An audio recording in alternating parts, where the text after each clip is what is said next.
Well, yesterday was definitely a disappointing start to the week, and there really wasn't much of a reason for it. What we did see was a little bit of an altcoin sell-off after obviously a nice rise to start the day.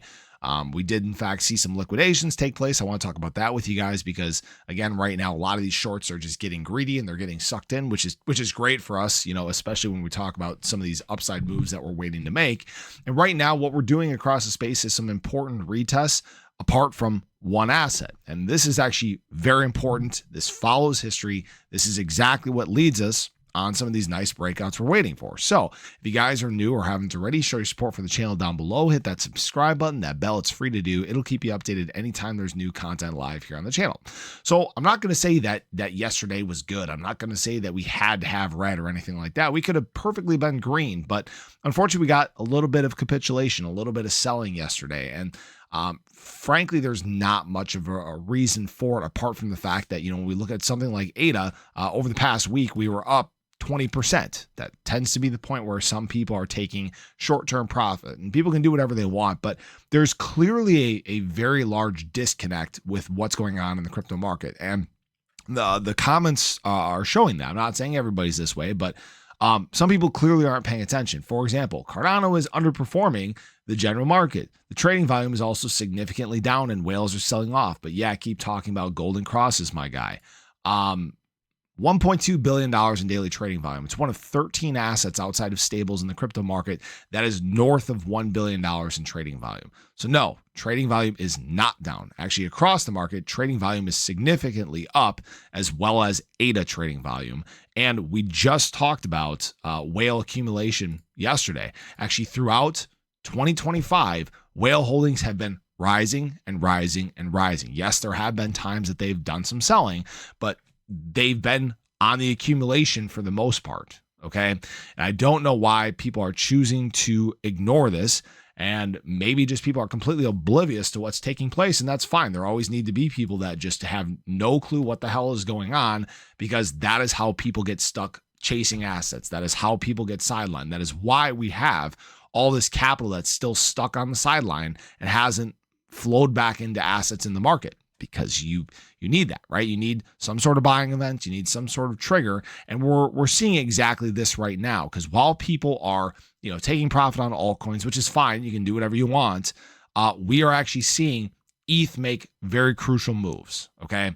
Now, what I will say here is BTC is doing a retest as well. So we basically just essentially followed what BTC did yesterday. BTC was down 0.5%. ADA was down 3.5%. Many assets were down basically 3 to 5%. That's kind of the range for yesterday. But what I will say here is, while this is going on, what's happening is ETH is actually starting to break out just a little bit. Every single one of these days, we've actually broken past that 4250 mark like we were talking about, but we haven't had that big extension yet, okay? But it is very important that ETH is doing this because, again, when we look at this ETH BTC chart, we're trying to extend and create this next leg.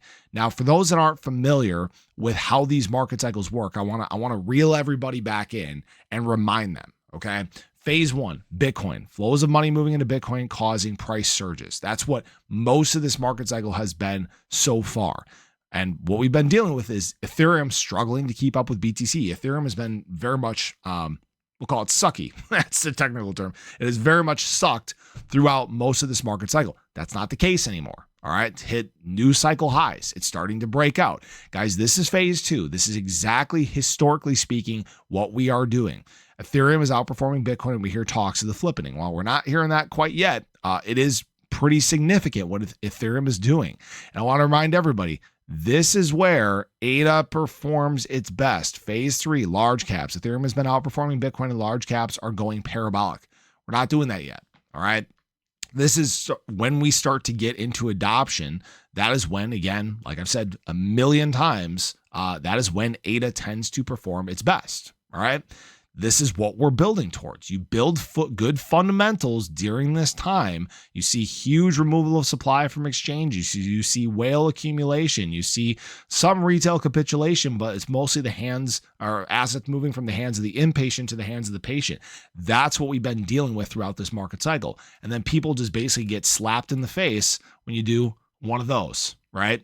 Obviously, this isn't a guarantee. This isn't financial advice. Nobody knows what or when or if it's going to happen.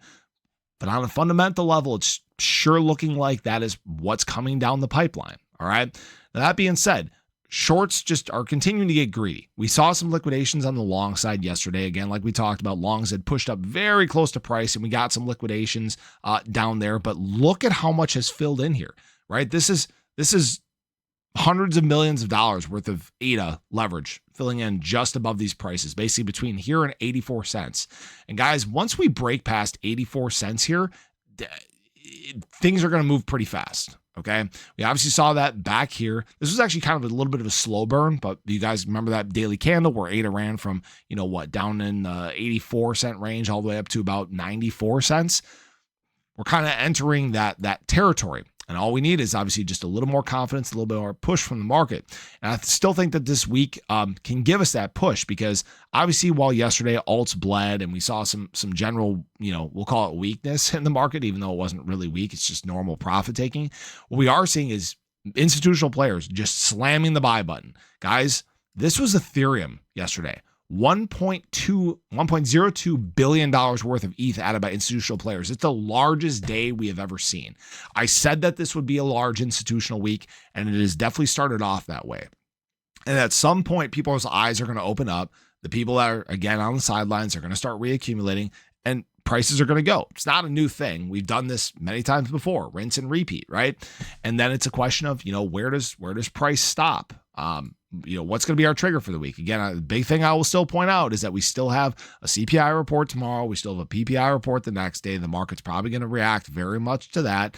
Today might be kind of another blah day with not a whole lot going on. Wasn't a whole lot of news yesterday, to be honest with you guys. Wasn't really much of a reason for us to have a red day. But now we'll see if the U.S. money can actually flip this overseas trend. We kind of did what we did yesterday, unfortunately, where we got a little bit of a nice overnight spike. We actually ran all the way up to almost 79 cents. And then, of course, for the most part here, it's been some selling. You guys can see that the last several hours has just been sell, right? So that's kind of where we're at right now. We're doing some good retests. We're just waiting for our moment for the market to break out. You can complain and cry and moan all you want.